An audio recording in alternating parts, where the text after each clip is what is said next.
3 domande che dovrebbero porsi tutti i praticanti avvocati. Prima o poi. Meglio se prima. In un video precedente abbiamo parlato del trattamento economico del praticante avvocato.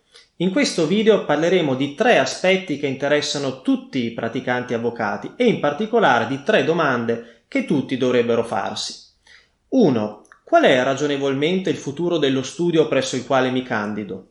2. Qual è ragionevolmente il mio futuro all'interno di quello studio? E 3. Una volta che si sia instaurata una collaborazione, come sto andando? A che punto sono del percorso? Per capire quale futuro possa ragionevolmente avere lo studio presso il quale ti candidi, il primo passo è costituito dalla raccolta delle informazioni. Informazioni sulla struttura dello studio, sulla sua storia, soprattutto recente, sulla sua evoluzione quindi, e sui professionisti che lo compongono. Nel 2020 è naturale che le prime informazioni si raccolgano su internet e, prima di tutto, sul sito web dello studio, sempre che ne abbia uno. Più in generale è utile capire se questo studio comunichi e in che modo comunichi attraverso quali piattaforme e se faccia questo ancora una volta in maniera professionale oppure no.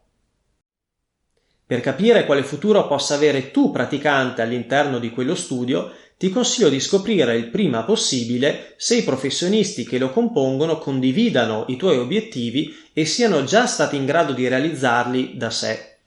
Ad esempio, se un tuo obiettivo è quello di arrivare un giorno a vivere del reddito prodotto dai tuoi propri clienti e così diventare autonomo e indipendente, ancorché all'interno di una struttura e in sinergia con essa, dovrai capire se i professionisti di quello studio siano già stati in grado di raggiungere questo obiettivo da sé oppure, se sono molto giovani, quantomeno se siano sulla buona strada. Anche perché, per inciso, si tratta di un obiettivo che costituisce il miglior tipo di polizza professionale per un avvocato.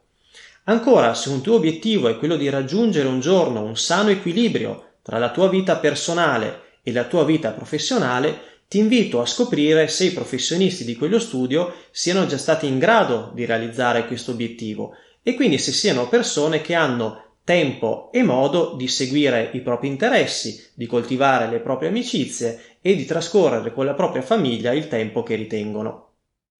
Il terzo problema si pone quando una collaborazione si è già instaurata e consiste nel verificare a quale punto ci si trovi di quel percorso che era già stato programmato e illustrato tempo addietro al momento della selezione.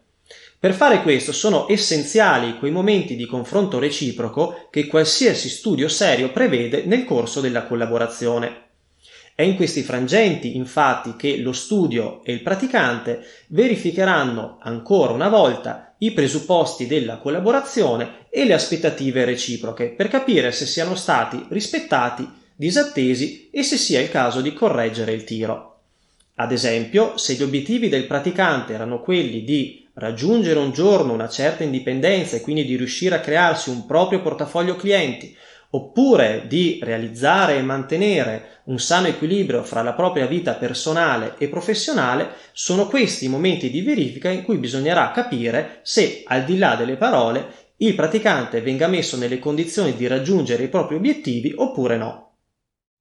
Per maggiori informazioni visitate il nostro sito web, se vi interessa c'è anche una versione in inglese, e seguiteci sui social media. Siamo presenti su Facebook, su YouTube, su LinkedIn e su Instagram.